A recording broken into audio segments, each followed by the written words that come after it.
Hello everyone and welcome to Pragmach.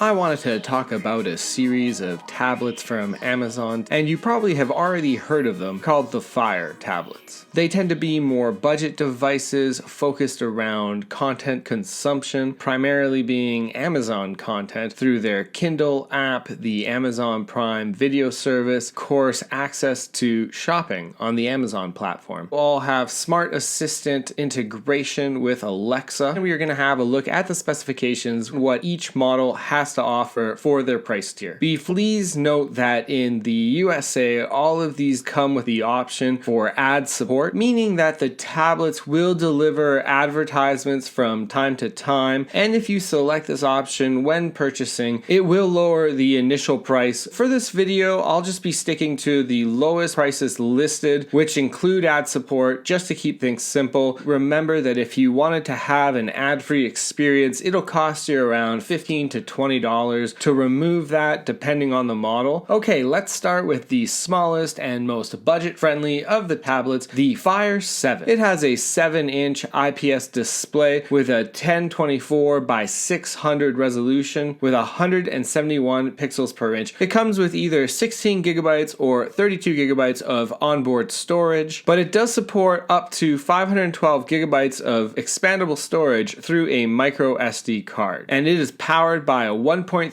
gigahertz quad-core processor with 1 gigabyte of RAM. The total battery life is listed as 7 hours. It only has one speaker. For the cameras, all of the Fire tablets have the exact same front and back cameras. They are all 2 megapixels. Both are capable of 720p video. And of course, the Fire 7 does have Alexa support. It starts at $49.99. Alright, moving up a level, the next Fire is the Fire HD 8. And there are two versions of this tablet. There is the Fire HD 8 and the Fire HD 8 Plus. We'll go over the two versions, but let's start with what's common between both of them. Both have an 8-inch display with a 1200 by 800 resolution screen at 189 pixels per inch. Comes with either 32 gigabytes or 64 gigabytes of onboard storage, a 2 gigahertz quad-core processor, 2 gigabytes of RAM, that same 2 megapixel front and back camera, support for up to a terabyte of expandable storage through a micro SD slot, dual speakers, and up to 12 hours of battery. That is $89.99. The Fire HD 8, the regular one, has 2 gigabytes of RAM, but if you step up to the Plus, that's for $20 more, you get 3 gigabytes of RAM, which is the most RAM of any of the Fire tablets, and an additional wireless charging feature. Guess what? Amazon also sells an optional wireless charging dock accessory at an additional cost. Do you see what they did there? The Fire HD 8 Plus is the only Fire tablet capable of wireless charging, and that is priced at $109.99. Moving on to the biggest Fire tablet and the most expensive, we have the Fire HD 10. It has a 10.1 inch screen with 1080p capability and a resolution of 1920 by 1200, and that has a total pixel density of 224 ppi. So it's not only the largest display from the Fire tablets, but it's also the highest resolution display with the highest pixel density. It comes with 32 gigabytes or 64 gigabytes of onboard storage, expandable to a full 1 terabyte using the micro SD slot. It is powered by an octa-core 2 gigahertz processor. Therefore, it comes with 8 cores, which is double that of the Fire HD 8. Comes with only 2 gigabytes of RAM, so a little bit less RAM than the highest level Fire HD 8 Plus. It does have the same 2 megapixel front and back cameras, and it comes with 12 hours of battery life. Just to have a quick breakdown and compare of all the Fire tablets, $49.99, you get a basic tablet with 7 hours of battery, 1 gigabyte of RAM. That is the Fire 7. If you spend $40 more, you can step up to the Fire HD HD8, you get a 1-inch bigger screen with the ability to play back 720p. It is almost double the price of a 7, but the HD8 can deliver almost twice the battery life of the 7 with 12 hours. It does have twice the RAM, a faster processor, and dual speakers. That's the $40 question, or you're just $10 away from getting 2 Fire 7 tablets. Now, to step up from the Fire HD8 to the Plus, to get that wireless charging and the extra gigabyte of RAM, that is $20 more. That puts you a full $60 over the Fire 7. Looking at the most expensive one, the Fire HD10's $149.99, which is a $60 increase from the Fire HD8 and a $40 increase from the Fire HD8 Plus. And for that, you get the best display, the best processor. Surprisingly, it does have a little bit less RAM than the Fire HD Plus, and this is where you got to think that getting that Fire HD8 Plus really feels like a special use case. You must really want to have the wireless charging, because once you're already spending $109, it's hard to ignore that the much better display and the much faster processor are only $40 more. Or from a different perspective, at $149, you can get 3 Fire 7 tablets, or a Fire HD8 tablet and a Fire 7, and you could still save $10. I just wanted to point out one curious fact about the warranties on these products. For some reason, the Fire HD10 has a 1-year warranty. All the other tablets have a 90-day warranty. This is not a huge issue. Amazon is really good about returns and customer satisfaction. Just something to note when deciding if you're really big on warranties. It was just something a little bit odd that just stood out. I would have expected all the tablets to have a 1-year warranty, or I would have expected all of them to have a 90-day warranty. Amazon has provided a lot of choice. The pricing really scales in a way where if you're looking for a low-cost playback device, or you can decide to spend a lot more and get the more premium, larger display, there's a little something for everybody with these 4 models, and it really is up to your budget to decide which one you get. Thank you again for watching. Thanks again for listening to my thoughts. Please let me know what you think is the best value Fire HD tablet down below in the comments, and if you've been enjoying these videos, do take a moment to subscribe. And thanks again from Pragmach.